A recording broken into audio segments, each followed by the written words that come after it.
Manchester United have spent years trying to buy their way back to the top, but Michael Carrick may have discovered that the biggest thing United were missing could never be bought: clarity. Before Carrick returned, United had talent, but they had no consistent identity. One week they could look brilliant. The next, they looked completely unrecognizable. The system didn't seem designed around the players actually wearing the shirt. The center-back pairings constantly changed. Midfielders were unsure when to push forward. Attackers were disconnected from the supply line, and Bruno Fernandes kept dropping deeper and deeper because he was often the only player capable of progressing the ball. So when Carrick returned in January 2026, he didn't inherit a talent problem. He inherited a team where everyone was trying to solve the same problem individually. His first move wasn't revolutionary, it was correction. Back to a 4-2-3-1, with two midfielders and Fernandes restored behind the striker. But the formation itself wasn't the biggest change. The distances became smaller. The midfield connected with the defense. Wide players understood when to hold with and when to move inside.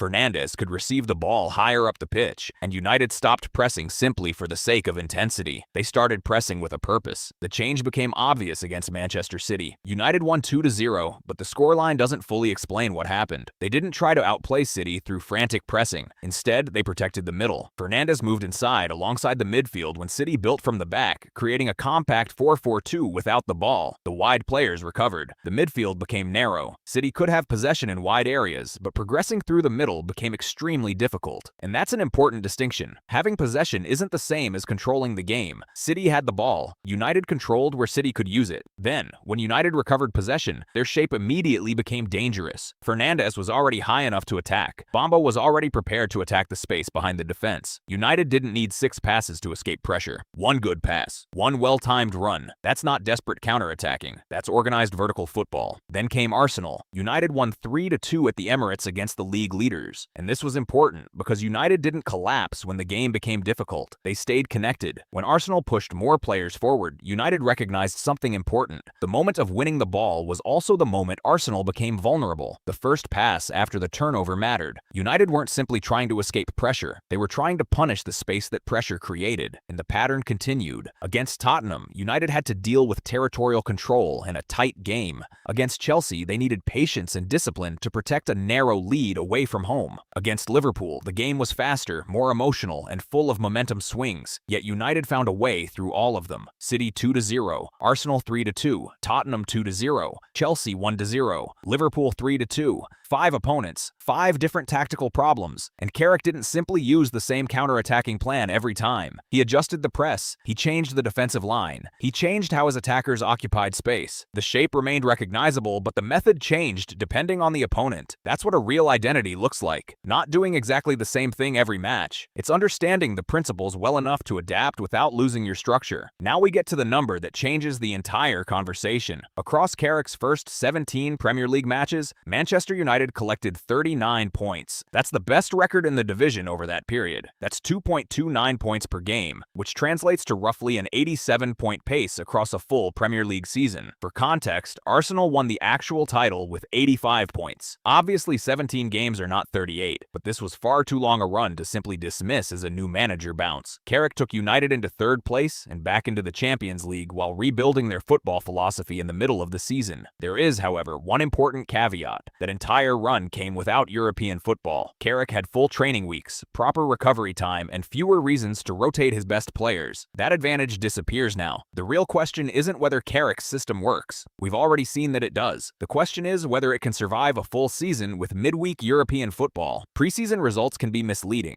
so United's summer shouldn't be judged simply by whether they beat Wrexham, Rosenborg, Atletico Madrid, or PSG. It should be judged by whether Carrick's principles remained visible when the players and circumstances changed. And that's exactly what happened. United began with a 1-0 defeat to Wrexham. That result actually mattered. It showed the rebuild wasn't finished. Players were returning at different fitness levels, new partnerships were being tested, and Carrick was still moving pieces around. Then came a 5-0 victory against Rosenborg. The important part wasn't the score. Carrick used younger and less established players, but the basic principles remained. The midfield and attack stayed connected. The press still had direction. Academy players were entering an existing structure instead of being asked to create one themselves. Then came Atletico Atletico Madrid, United went behind but didn't become desperate. They continued using the same passing angles and attacking the same zones, and Bombo scored twice to turn the game around. That's significant because a team without a real identity often changes its football when things go wrong. Players abandon their positions. Attacks become rushed. Everyone tries to become the hero. Against Atletico, the score changed. United's football didn't. Then PSG provided another test. United conceded early and Mason Mount had to come off with an injury scare, but the team recovered its shape and eventually equalized through Bombo. The result didn't prove United were better than PSG. PSG were playing their first friendly of the summer, while United were further along in their preparation. The important point was different. United's structure survived against high-quality opposition, but preseason also exposed the biggest question facing Carrick. United are extremely dangerous when opponents attack them. Why? Because space opens up. Fernandes can immediately look forward. Runners like Bombo can attack the space behind the defensive line. But what happens when the opponent refuses to give United that space? Fulham exposed this problem last season. United were 2-0 ahead. Casemiro came off.